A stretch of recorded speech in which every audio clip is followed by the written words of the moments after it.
Estimada comunidad, continuando con nuestra tercera ponencia, en esta noche tenemos el grato placer de contar con la presencia del doctor Walter Rebasa. El doctor Rebasa es experto legal en Derecho Privado y profesor de Derecho Civil en la Pontificia Universidad Católica del Perú, y es Business Affairs Counsel para Latinoamérica en Hitachi Rey STS. Estimado doctor, le cedemos el uso de la palabra y gracias por acompañarnos. Eh, bueno, antes que nada, buenas noches con todos. En segundo lugar, precisar que mi apellido es Vázquez, no Rebasa. Bueno, mi apellido materno es Rebasa, pero mi apellido paterno es Vázquez. Eh, y bueno, no me lo he cambiado, al revés, como me parece que actualmente habilita la legislación, pero no he procedido a ese cambio. En tercer lugar, bueno, nada, les agradezco a los aquí presentes por haberse quedado hasta esta hora de la noche, un feriado sobre todo, en el cual mañana no se trabaja. Bueno, voy a tratar de, digamos, o he tratado de esforzarme preparando esta exposición, por lo cual seguramente algunas ideas valiosas van a poder rescatar. Evidentemente, al final quedará a disposición por si hay alguna pregunta eh, pertinente o sobre de alguna duda que haya quedado respecto a la exposición, ¿no? Voy a hablar sobre los contratos de operación y mantenimiento. Eh, y bueno, básicamente hablaré de este tema en interfase con algunos aspectos civiles, digamos que es mi especialidad, el derecho civil, el derecho contractual. En primer lugar, tenemos que tener en cuenta eh, que cuando hablamos de contratos de operación y mantenimiento, estamos en el ámbito principalmente de los contratos de infraestructura, ¿no? Estamos hablando, aunque no lo diga el título del contrato, de operación y mantenimiento de plantas, de unidades productivas, de carreteras, de bienes que muchas veces son controlados por el Estado eh, y que muchas veces son contratos que, digamos, involucran la celebración previa de contratos por parte de inversionistas con el Estado, ¿no? Por ejemplo, en el régimen de asociación público-privada, por ejemplo, en el régimen de los contratos de concesión, ¿no es así?, de infraestructura y de servicios públicos. Tenemos la presencia de estos contratos celebrados por parte de los inversionistas que contratan con el Estado.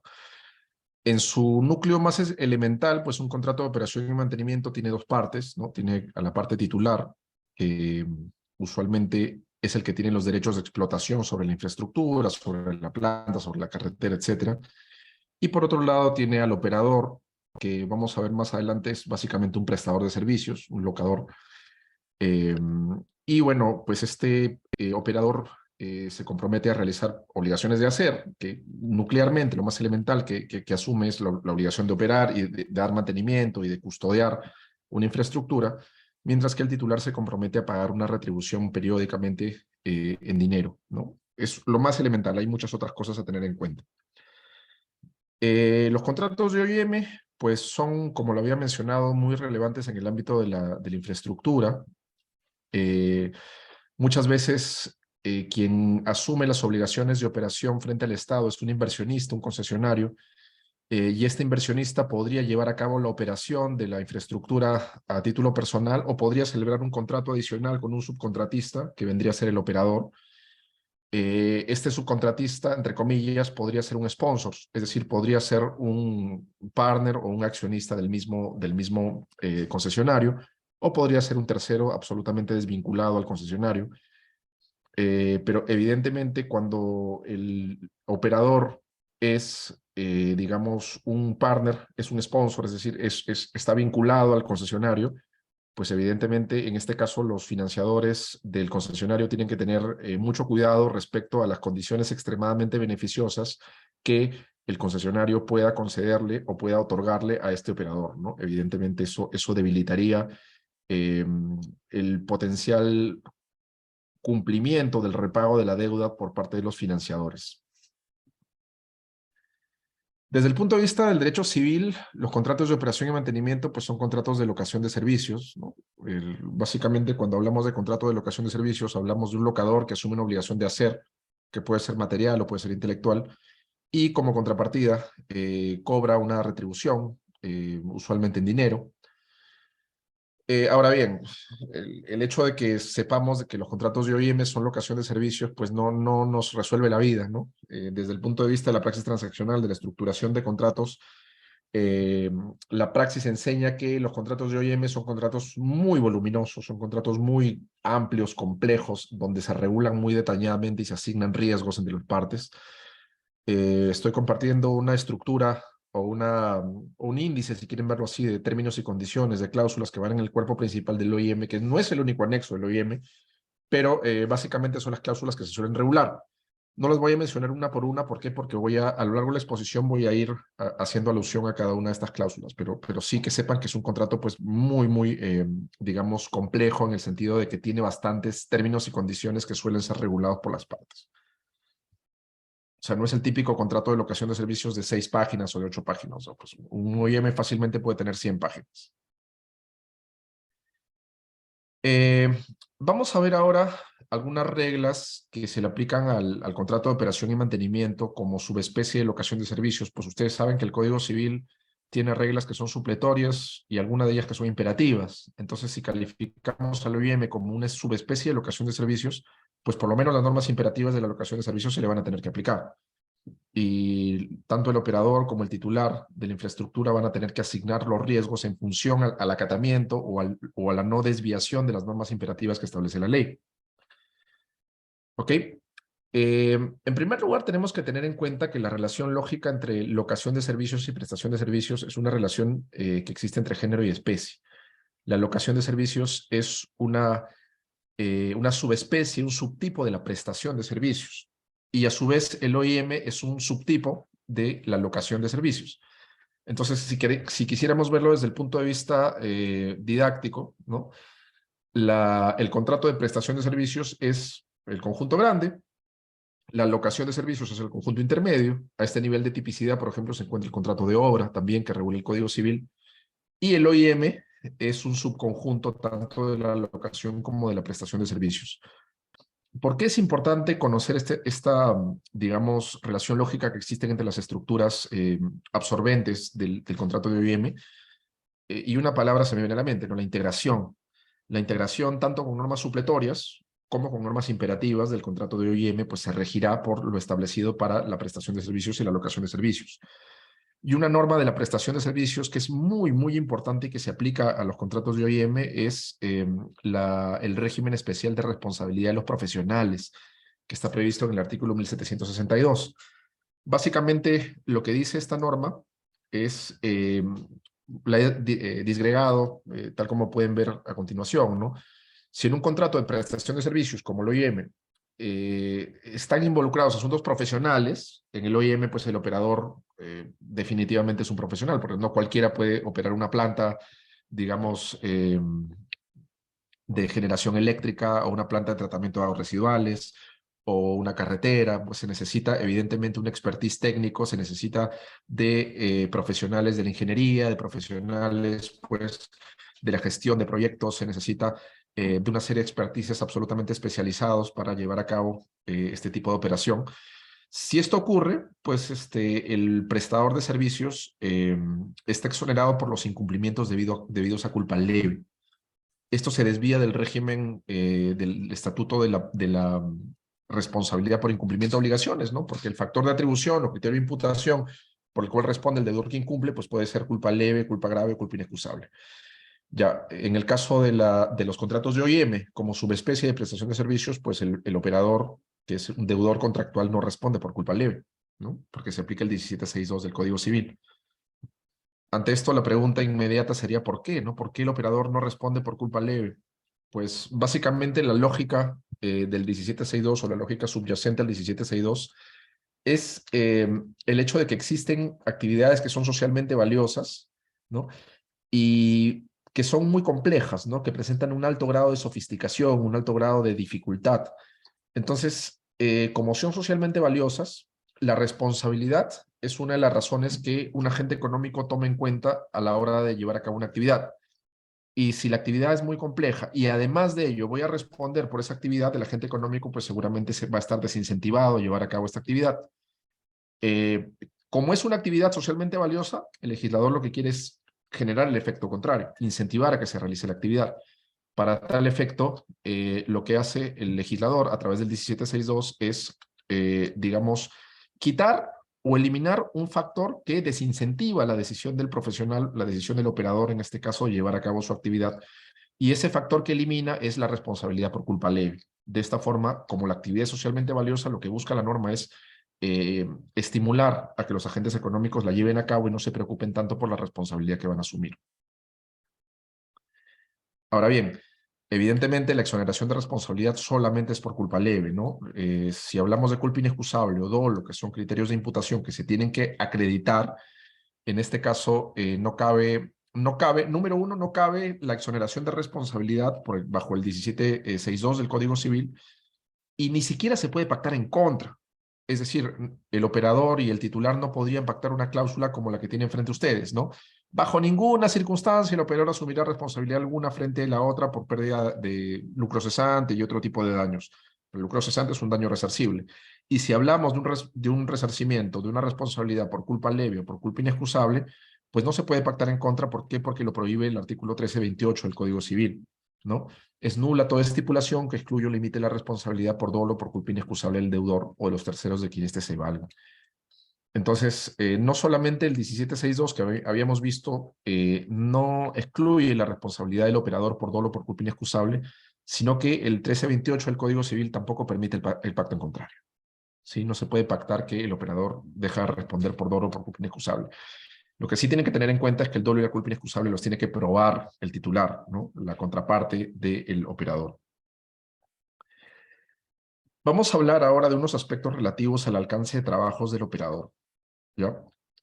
Habíamos dicho que el OIM es un contrato de locación de servicios, pues en locación de servicios nos dice el Código Civil, en el artículo que ustedes están viendo frente a ustedes, que pueden ser materia de este contrato toda clase de servicios materiales e intelectuales.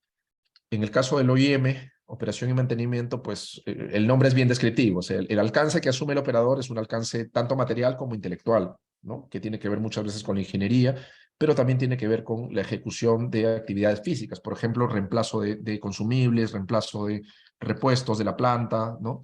Reparación física de la planta cuando se avería. Vamos a ser un poco más precisos, vamos a ser un poco más desglosados. Vamos a mencionar algunas actividades que en la praxis transaccional suelen ser parte del alcance de trabajos del operador en un contrato de OIM estándar. Pues como su nombre lo dice, el operador asume la obligación de operar la planta, de poner no de poner en funcionamiento, pero de mantener en funcionamiento la planta, ¿sí?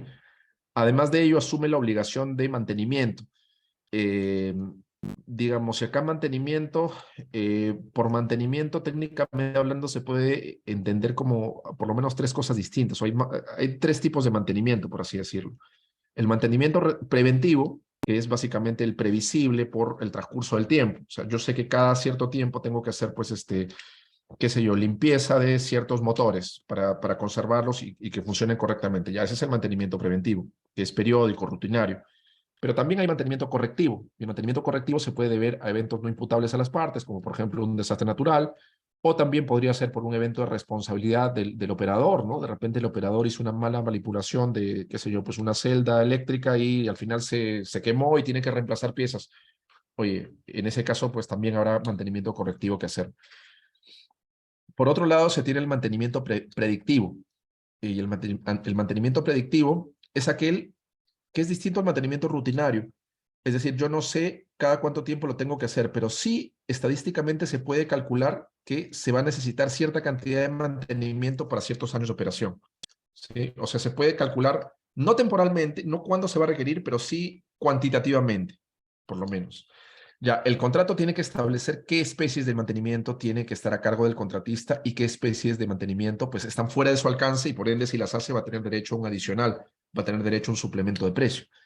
Sin ir muy lejos, por ejemplo, si es que el titular de la planta tiene un segundo contratista y este segundo contratista causa un accidente que deteriora la infraestructura y el operador tiene que reparar esa infraestructura, pues evidentemente eso no va a estar dentro de su alcance, ¿no? ¿Por qué? Porque este segundo subcontratista no es un dependiente del operador, es un dependiente del cliente, es como si fuera el cliente para efectos legales. Entonces, el contrato tiene que ser bien preciso a la hora de asignar, ¿no? Asignar responsabilidades en cabeza del operador en este caso.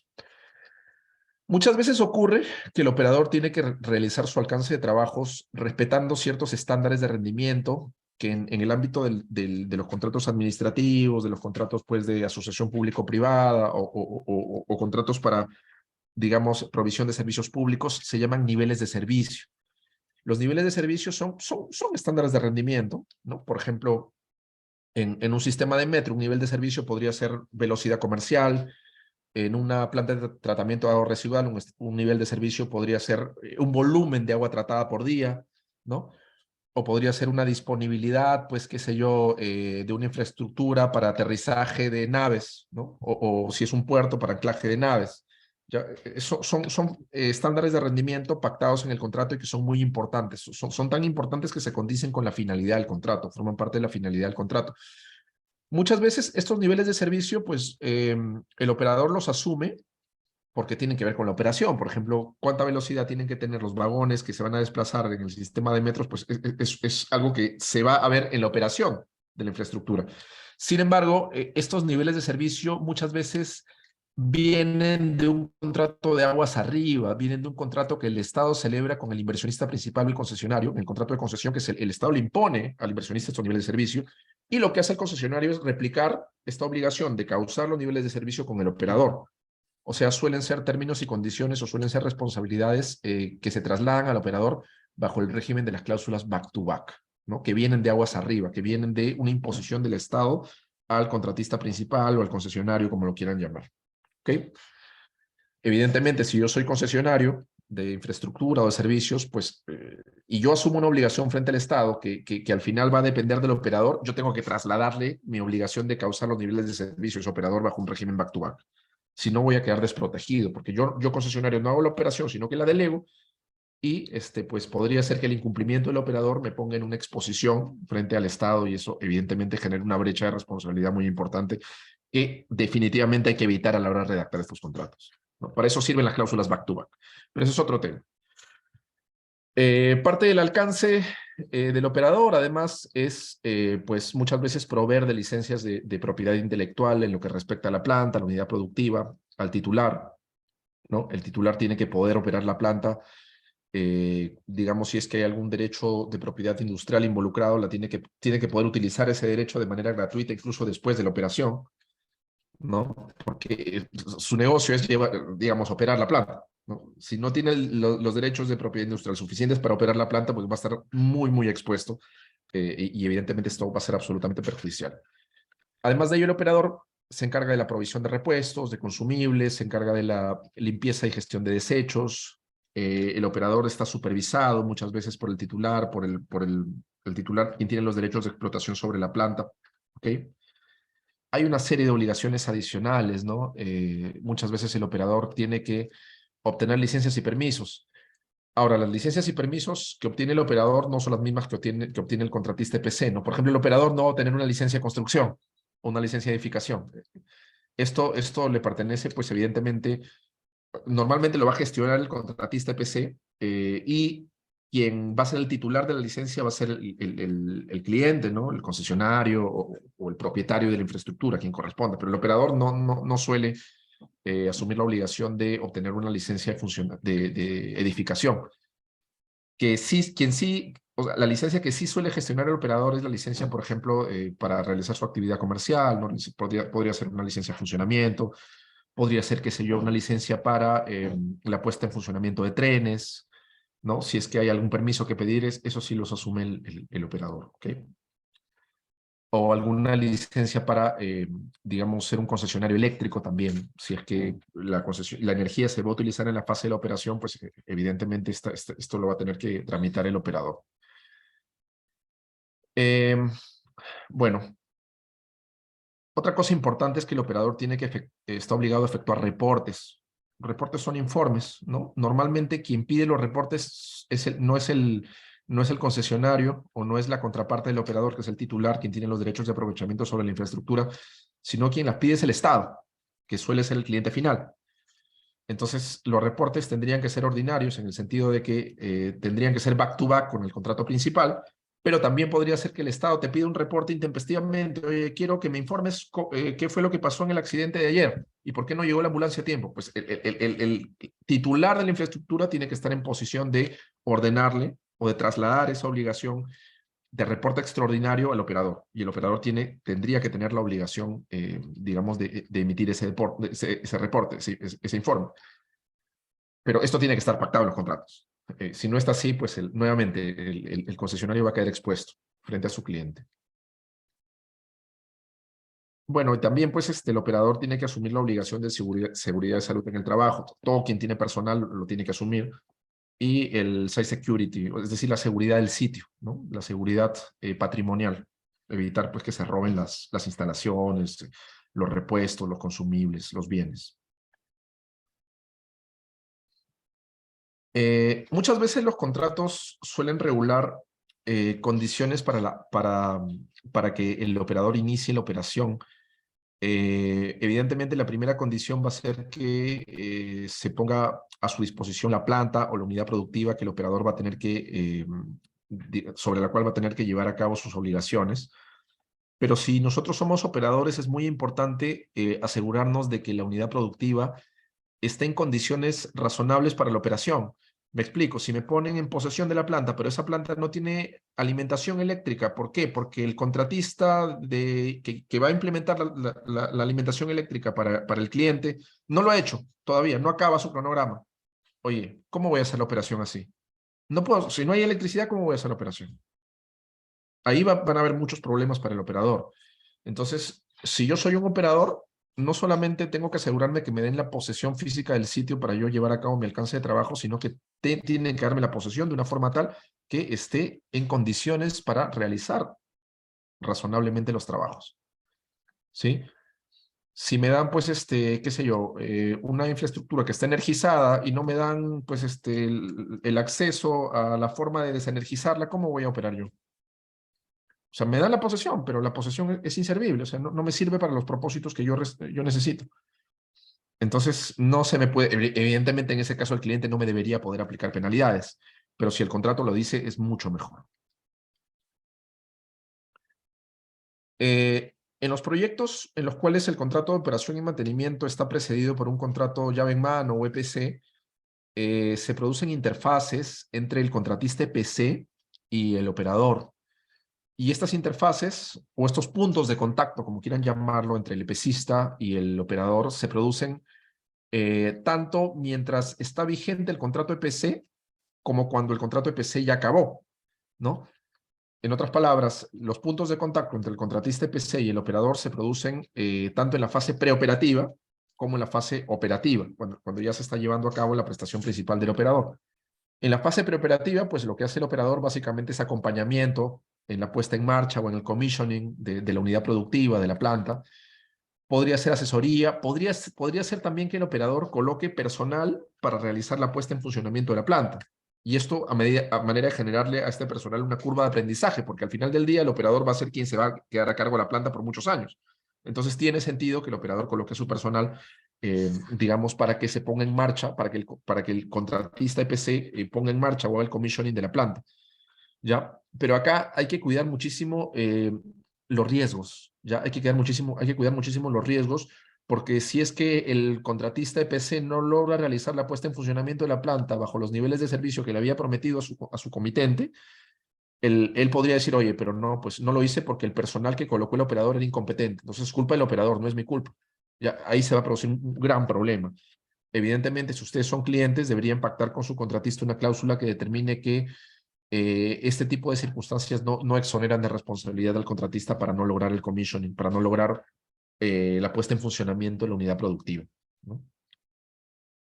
Y en la fase operativa, pues básicamente el operador podría efectuar acompañamiento al contratista principal, sobre todo, si ya acabó el contrato de construcción y estamos en la fase de operación, claro, el contratista principal, el EPCista, ya acabó su obligación constructiva, pero todavía tiene la fase de estabilidad o tiene la fase de remediación de defectos, de vicios ocultos, por ejemplo. En este caso, si hay un vicio oculto, el contratista va a tener que volver y va a tener que sanear ese vicio oculto, porque si no, seguramente le van a ejecutar una garantía financiera o le van a hacer asumir alguna responsabilidad. Entonces, ahí también hay una interfase. Cuando el contratista que ya se fue, que ya entregó la planta, se entera que hay un vicio oculto y tiene que venir a arreglar ese vicio oculto, pues va a entrar, ¿no?, en contacto con el operador, quien ya está en la planta y la está poniendo en funcionamiento, ¿no? Entonces, básicamente, hay que regular esa circunstancia también para evitar que el operador asuma responsabilidades que no le corresponden. Esto ya lo he mencionado. Acá les dejo alguna cita al respecto. Hay que tener en cuenta, por ejemplo, pensemos en una planta, de generación de energía, ¿ya? En una planta de generación de energía, una central hidroeléctrica, por ejemplo, la pregunta es, ¿el operador que lleva a cabo la explotación de la planta es titular, adquiere la energía, se vuelve titular económicamente hablando, la energía la puede vender? Y la respuesta es no, el operador no adquiere el producto de la explotación de la planta, ¿no? Esto lo adquiere el titular. El titular es el que tiene los derechos económicos sobre el producto. El operador solamente pone en funcionamiento la planta, le da mantenimiento, se asegura que siga cumpliendo con los niveles de servicio, ¿no? Pone los repuestos, si es el caso, se asegura que todo está bien y recibe su contraprestación. Él no se queda con la propiedad del producto, ¿no? Que deriva, del output que deriva de la planta. Les había mencionado que una de las prestaciones del operador pues es básicamente no solamente la operación, sino también el mantenimiento. Y el mantenimiento involucra que el operador va a utilizar un stock de repuestos, ¿no? Que son repuestos que muchas veces, más allá del stock inicial de repuestos que tiene el operador tiene que gestionar las compras de estos repuestos. Él tiene que poner los repuestos que previamente son de su propiedad, ¿ya? Y ustedes podrían decirme, oye, pero si hay una transferencia de propiedad de los repuestos, porque los repuestos se van a quedar en la planta, ¿no? Una vez que la unidad se malogra y hay que poner el repuesto pasa a ser parte integrante de la planta. Ustedes que han visto derechos reales, pues lo saben mejor que yo. Oye, si se transfiere la propiedad del repuesto a favor de la planta, esto no podría entrar en una especie, esta estructura no podría parecerse una compraventa en la cual se le paga a una parte por transferir la propiedad de un bien, en este caso mueble, el repuesto o los consumibles. No sería una compraventa.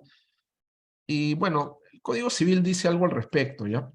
El Código Civil dice lo siguiente: las disposiciones de los artículos 1764 y 1769 son aplicables cuando el locador proporciona los materiales, siempre que estos no hayan sido predominantemente tomados en consideración. ¿Qué es lo que quiere decir esto?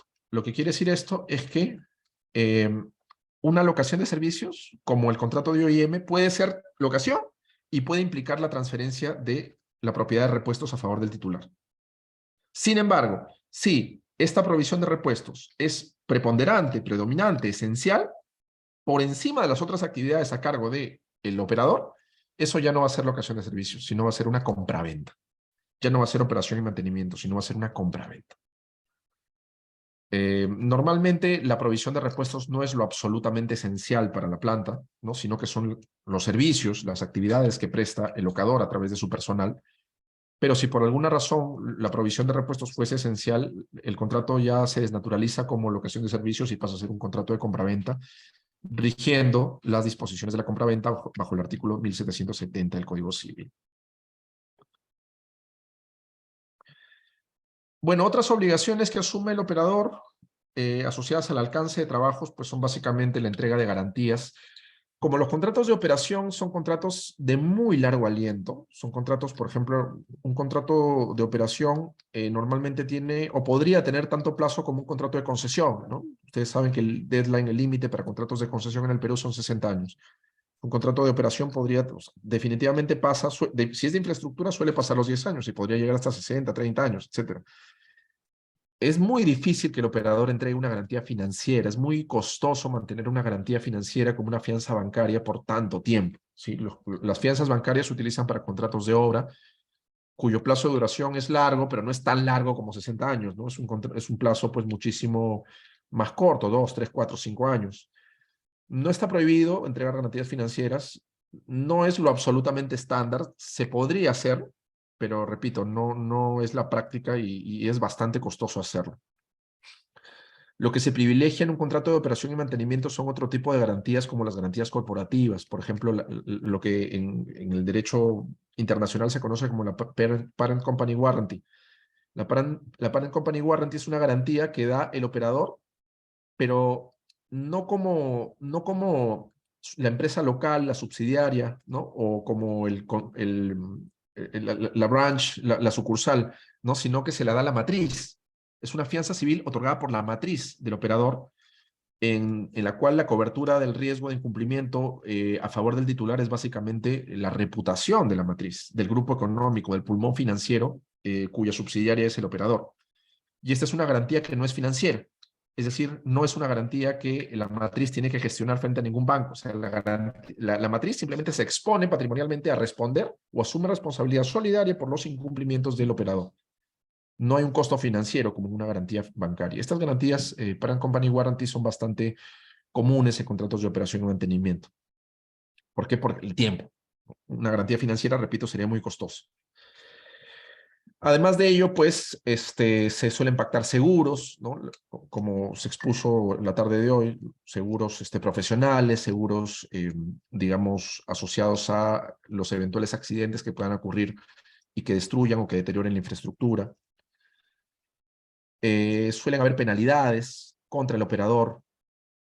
Podrían haber penalidades porque el operador no cumple con los estándares de rendimiento, porque la planta de tratamiento de agua residual pues, arroja volúmenes de output que son inferiores a lo establecido en las especificaciones técnicas. Podría haber también penalidades por incumplimientos de requerimientos ambientales, podría haber penalidades por miles de cosas. Podría ser porque pues, al final del día los trabajadores del operador no llevaban sus elementos de protección personal y pues expuso al titular de la planta a una multa por parte de SUNAFIL. Eso al final del día también podría ser materia de una penalidad. Cláusulas, digamos, comunes también son los límites y exclusiones de responsabilidades a favor del operador. Evidentemente, teniendo en cuenta el artículo 1328 del Código Civil, que impide que la responsabilidad se limite o se exonere al deudor por dolo o culpa inexcusable. Podría haber plazos de remediación o periodos de cura de los incumplimientos del operador. Definitivamente van a haber cláusulas de personal y subcontratación, bonificaciones. No quiero entrar al detalle, pero esta suele ser la estructura, digamos, de términos y condiciones asociados al alcance. Hablemos ahora de la retribución que cobra el operador por llevar a cabo su actividad, sus obligaciones de hacer, si quieren hablarlo de manera civilística. Pues las obligaciones del titular del bien, la principal obligación del titular del bien es pagar la retribución periódicamente al operador. Podrían haber otras obligaciones, ¿ya? Por ejemplo, la obligación de poner a disposición, de dar acceso al sitio del operador, de entregar un stock inicial de repuestos. Podría ser una obligación de mantener en el acceso del sitio al operador. Sí, podría ser una obligación de obtener ciertos permisos o licencias también, ¿no? Por ejemplo, la licencia de construcción o alguna otra licencia que resulte necesaria para la operación.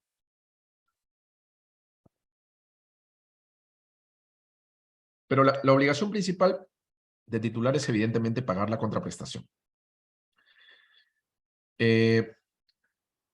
Usualmente la cuantía de la contraprestación que el titular le paga al operador puede ser fijada de diversas metodologías, ¿no? Podría haber un precio fijo a suma alzada que no es para nada común en contratos de operación y mantenimiento, ¿no? Se suelen privilegiar estipulaciones que cuantifican la retribución a través de precios unitarios, por ejemplo, un precio por kilómetro recorrido, si es un sistema de transporte. O sea, te voy a pagar un precio por cada kilómetro que recorres. Podría ser costos reembolsables, en la cual el operador obtiene una restitución de lo gastado en función de la operación, más una utilidad, evidentemente, porque nadie trabaja para ganar cero, sino solo para cubrir sus costos. Sería absolutamente impensable y los operadores llegarían a la ruina de ser así, si es que no obtienen una utilidad. También podría pactarse un precio variable en función a resultados, en función a indicadores clave, ¿no? Esto, evidentemente, lo que se busca con ello es alinear los intereses entre el titular y el operador. O sea, incentivarlo con incentivos económicos, con bonificaciones, a lograr resultados óptimos o por encima de los esperados por el titular. Además de eso, el contrato tendría que establecer, por ejemplo, una retribución para todo lo que el operador puede hacer, ¿no? Por ejemplo, para reparaciones significativas de la infraestructura, por actos de vandalismo, por ejemplo. Si es que esto es parte del alcance de trabajos del operador, el contrato tendría que decir cuánto le vas a pagar por eso, ¿no? tendría que haber fórmulas de cálculo, por lo menos, o determinación de partidas a las cuales acudir en caso que haya un acto de vandalismo, en caso se necesite, pues, comprar materiales que no están en una lista de precios con urgencia, ¿cuánto se le va a pagar al operador? Esto tendría que estar previsto en el contrato. El problema está presente cuando no, las partes en el contrato no fijan una cuantía por la retribución. Pues evidentemente es muy difícil que haya una no fijación del 100% de la retribución, pero sí podría haber ciertos aspectos de la retribución para los cuales no se pactó un precio y para los cuales el contrato no prevé una metodología de cálculo de precio. Por ejemplo, pusimos el caso anterior de las reparaciones ante actos de vandalismo, que el contrato dice que las va a asumir el operador y las va a asumir no gratuitamente, evidentemente, porque el operador es un empresario llevando a cabo su actividad comercial. No tiene sentido que haga algo gratuito, o sea, no está en su esquema mental, ¿no? Llevar a cabo actividades ad honorem, porque si no quebraría. Ya, ¿cuánto le pagas por eso? Pues el contrato no lo dice. Y ahí hay un problema, ¿no? Porque pues el Código Civil nos dice en el artículo 1359 algo tan drástico, pero tan drástico como lo que tienen frente a ustedes. No hay contrato mientras las partes no estén conformes sobre todas sus estipulaciones, aunque la discrepancia sea secundaria. Entonces, si es que pues las partes no han alcanzado una definición mínima de aquellos términos esenciales absolutamente indispensables para llevar a cabo la operación, pues o no hay contrato, que es súper drástico, porque podrías estar trayendo trabajo, pues un contrato de 5 millones de dólares anuales por 30 años, porque no te pusiste de acuerdo sobre un aspecto nimio, chiquito, del alcance de trabajos del deudor contractual. O no hay contrato, o por lo menos esa actividad, ¿no?, de la reparación frente a actos de vandalismo no es vinculante para el operador. Podríamos pensar así. Sin embargo, acá existe una norma que es bastante adecuada y que el Código Civil peruano la regula para la parte de locación de servicios. Como consecuencia de ello, se aplica también para los contratos de operación y mantenimiento, que es el artículo 1767 del Código Civil. Y este artículo dice básicamente lo siguiente, ¿no? Si no se hubiera establecido la retribución del locador, / operador, y no puede determinarse según las tarifas profesionales o los usos, no va a ser inexistente el contrato, ¿no? Sino que esta retribución será fijada en relación a la calidad, entidad y demás circunstancias de los servicios prestados. Es decir, es una norma de integración. Si las partes no establecieron cuál va a ser el precio que se le va a pagar al operador, pues se establecerá a través del mecanismo de solución de controversias, que suele ser pues un arbitraje, podrían ser dispute boards, podría ser poder judicial, pero es muy poco probable que ello ocurra. Y este tercero imparcial que actúe en base al mecanismo de solución de controversias, pues va a tener que usar estos criterios. Si no hay un pacto, aplica las tarifas profesionales. Si no hay tarifas profesionales aplicables, aplica los usos y costumbres, ¿no?, que son las prácticas generalizadas en un mercado relevante. Si no hay usos y costumbres, pues al final el juez va a fijar cuál va a ser la retribución que va a cobrar el locador por aquel aspecto que para el que las partes no pactaron un precio de manera equitativa, ¿no? De manera equitativa. Entonces, no hay forma de que haya inexistencia parcial o total solamente por un aspecto del precio para el cual no se fijó una retribución. Esta norma es muy importante. Felizmente se encuentra en locación de servicios, felizmente para los operadores de contratos de operación y mantenimiento, ¿no? Pero tristemente para los contratistas de contrato de obra, pues esta norma no, en principio, si somos ultra legalistas y ultra civilistas, pues esta norma no se aplica a un contrato distinto que el de la locación de servicios, ¿no? Entonces, en principio no se aplicaría para el contrato de obra. Yo pienso distinto, yo pienso que esta norma encarna un principio que se aplica a todos los contratos de prestación de servicio onerosos, dentro de los cuales se pone el contrato de obra. Pero bueno, ese es otro tema a discutir y seguramente habrá otra oportunidad.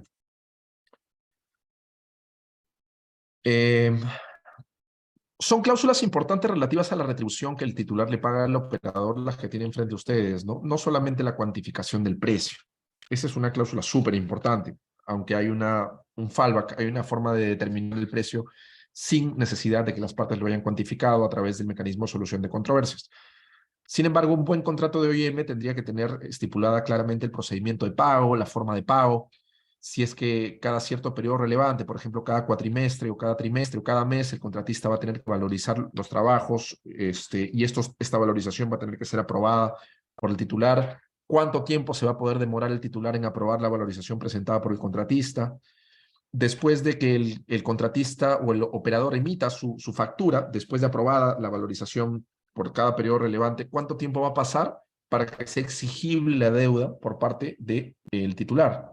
O sea, ¿cuánto tiempo va a tener el titular para que se venza la factura, ¿no? Que se venza la obligación contenida en la factura. Eso tiene que estar pactado en el contrato.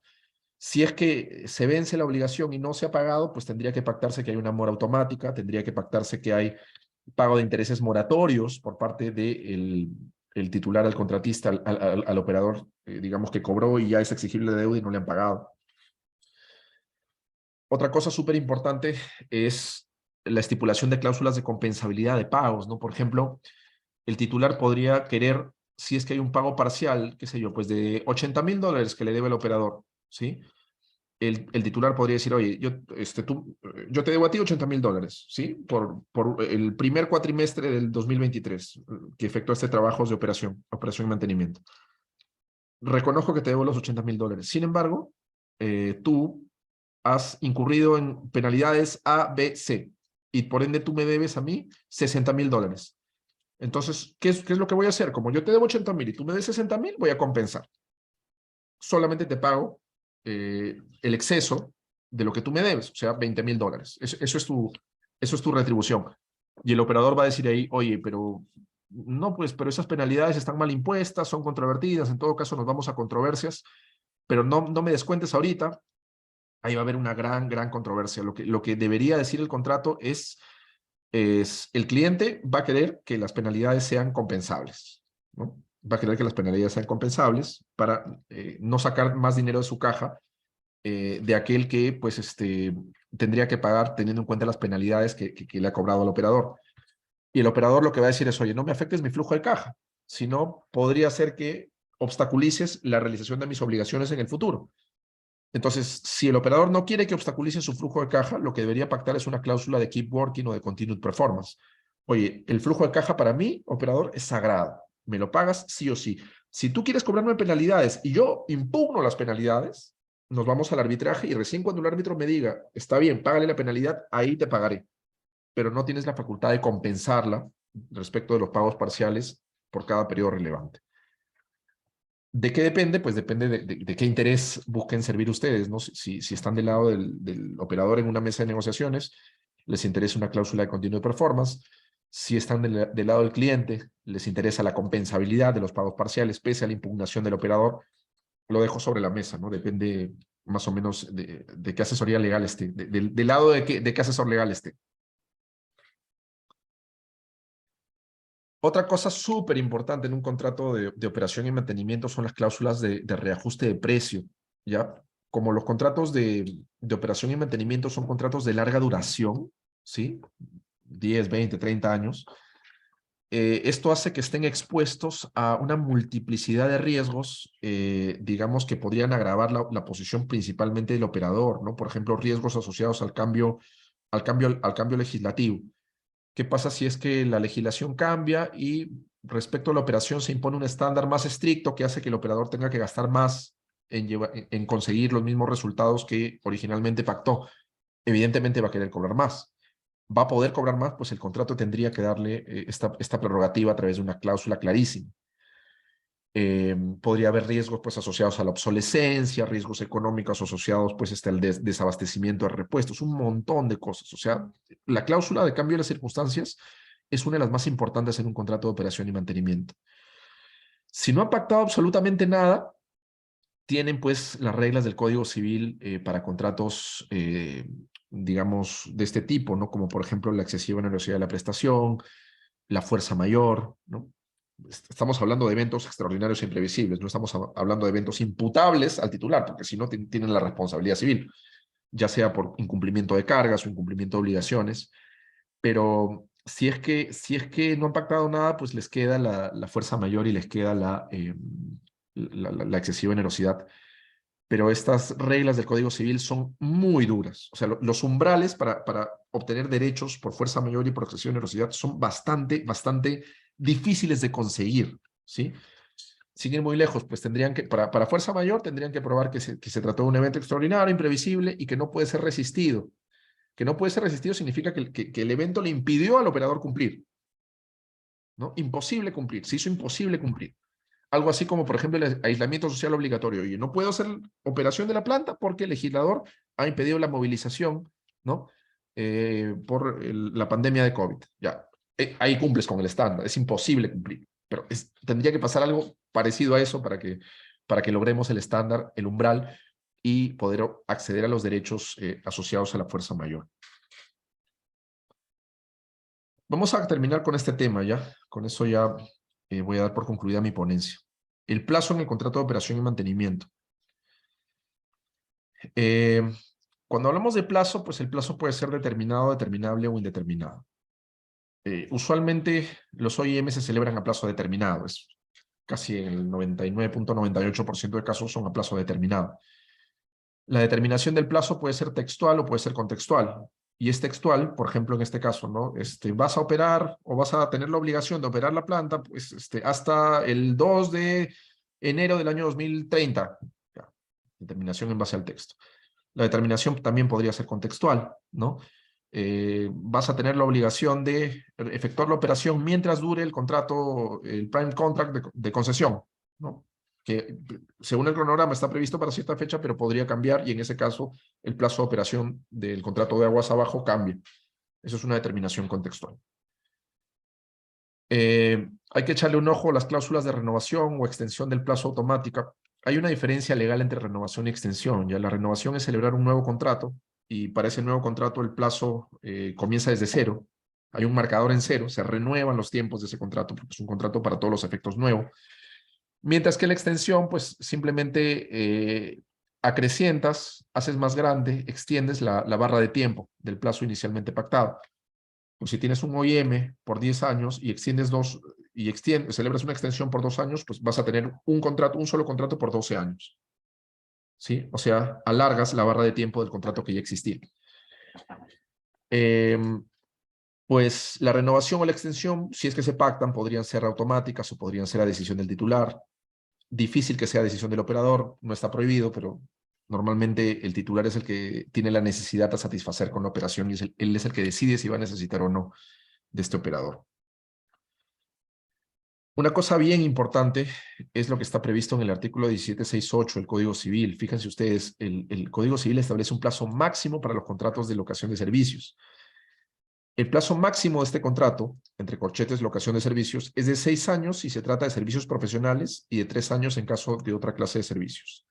Si se pacta un plazo mayor, ¿no?, que los topes, que los umbrales, el límite máximo indicado solo puede invocarse por el locador. En el ejemplo del OIM sería el operador. Entonces, ¿qué quiere decir? Como el OIM es un contrato para el cual el operador asume obligaciones de prestación de servicios profesionales, el plazo máximo establecido en el Código Civil es de 6 años. Si las partes pactan un plazo máximo, un plazo fijo para el OIM de 20 años y pasa el año 6 más un día, el operador puede decir, ¿sabes qué? Ya no voy a seguir con este contrato. Solamente el operador, no el cliente. El cliente está vinculado. El cliente está vinculado al plazo que se pactó bajo cualquier circunstancia. Pero el operador podría decir, no, ya pasó el plazo máximo legal, lo dejo ahí, voy a entender que el contrato se recondujo ese plazo de 6 años, que es el máximo. Me voy. ¿No? El 1768 le da esa posibilidad. Y el 1768 es una norma imperativa, ¿no? Y es una norma imperativa porque el verbo rector es máximo, plazo máximo. No es un plazo supletorio, no es un plazo que permite pacto en contra, es un plazo mandatorio, máximo. Oye, más de esto no se puede. Y si transgreden este dispositivo, pues el operador va a tener un way out, va a tener una forma de decir, ¿sabes qué? Yo considero que el plazo ha sido 6 y de ahora en adelante me voy, ¿no? Pero esto lo decide el operador, lo decide el locador, no lo decide el titular, ni aplica para ambas partes. Es a discreción, ¿no? El plazo máximo legal es oponible a discreción del operador. Él puede considerarse no vinculado por el exceso de ese plazo máximo legal. Evidentemente, pero evidentemente esta norma civil sí está absolutamente discordante, absolutamente desalineada, es absolutamente nociva con la realidad de los contratos de operación y mantenimiento de proyectos de infraestructura, porque para este tipo de contratos se necesita mucho más, se necesita que el operador quede vinculado por mucho más tiempo, no por 6 años. Podría ser por 30, 40, por lo menos 10 años. Entonces, esta norma está absolutamente desfasada respecto a las necesidades de los clientes de operación en el mercado contemporáneo. Bueno, si el OIM es a plazo indeterminado, es decir, si no tiene un plazo fijo, pues aplica el 1365, el Código Civil. Tanto el cliente como el operador tienen un way out, tienen un derecho de salida, un derecho de desistimiento, técnicamente hablando, con una carga de dar preaviso en 30 días, ¿no? Con 30 días de anticipación. Sin alegar una causa objetiva, sin alegar un incumplimiento, sin alegar un cambio de circunstancias, simplemente porque el contrato no tiene plazo, cualquiera de ellas puede ponerle un plazo que es cuando quiera, más 30 días de preaviso para salirse del contrato.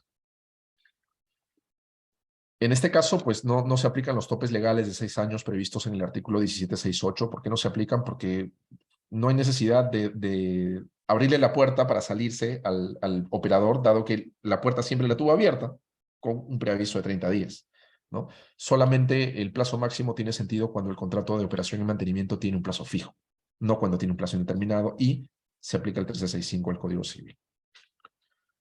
Bueno, básicamente eso es lo que quería trasladar la noche de hoy. Espero que haya sido útil la exposición y quedo a disposición de la organización para los siguientes pasos. Listo. Muchas gracias, estimado doctor, por su grata ponencia. Y bueno, se ha formulado una pregunta al interno al respecto. Se la remito. Dice, doctor, para este tipo de contratos, ¿se analizan riesgos que pueden suscitar en el cumplimiento del contrato? Sí, bueno, a ver, esto me remonta a la pregunta ¿qué es un riesgo? Un riesgo esto no lo digo yo, lo dice el Project Management Institute, el PMI, que tiene un libro de buenas prácticas que se llama el PMBOK, buenas prácticas en la dirección de proyectos, y no solamente es proyectos de construcción, sino cualquier tipo de proyecto. Y básicamente, empleando la filosofía del PMI, el riesgo se define como aquel evento de ocurrencia incierta, cuya verificación genera un impacto, ya sea positivo o ya sea negativo, un beneficio o una pérdida, en el alcance de trabajos, en la calidad, en el presupuesto o en el tiempo. ¿Ya? Entonces, cuando un locador de servicios, un contratista o un operador cotiza, no le pone un número a su cotización tirando los dados, ¿no? Cotiza en base a la evaluación que hace de esos riesgos y de las responsabilidades que asume. La responsabilidad es distinto al riesgo. ¿Por qué? Porque la responsabilidad es cierta. O sea, si yo me obligo a, qué sé yo, pues como operador me obligo a proveer un stock de repuestos de 100 turbinas, eso no es un riesgo, porque ya voy a tener que cumplirlo, sí o sí. Entonces, en mi cotización económica, en mi oferta económica, tengo que asignarle un valor a esas 100 turbinas, ¿sí? Que no puede ser el valor de costo, porque evidentemente yo voy a tratar de ganar con esa venta. Entonces, pero a los riesgos sí le asigno un valor, y los riesgos se diferencian de la responsabilidad en que el riesgo no es cierto, sino es coyuntural, podría darse, ¿no? Pero igual se le asigna un valor. Entonces, todos los riesgos en la fase, al menos los riesgos visibles, previsibles, identificables, en la fase de ejecución de la operación, tendrían que tener un valor si es que los asume el operador. Porque si no tienen un valor, esa oferta es una oferta que no refleja adecuadamente, digamos, los impactos que va a asumir el operador, y podría ser que el operador termine asumiendo un impacto económico que no haya trasladado al cliente, y al final pues va a terminar perdiendo dinero. Entonces, no solamente el riesgo dentro de la fase de ejecución del OIM debería estar reflejado en la oferta económica, sino también que tendría que estar.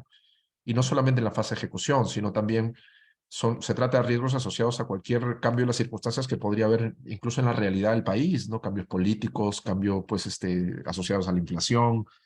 Hay fórmulas polinómicas que se pactan por incremento del valor de los insumos, de los consumibles, de los repuestos, ¿no? de la mano de obra, de todo lo que se utiliza para llevar a cabo el servicio. Entonces, todo eso tendría que estar, esos riesgos tendrían que estar identificados, tendrían que estar valorados y tendrían que estar reflejados en la cotización económica que hace el contratista.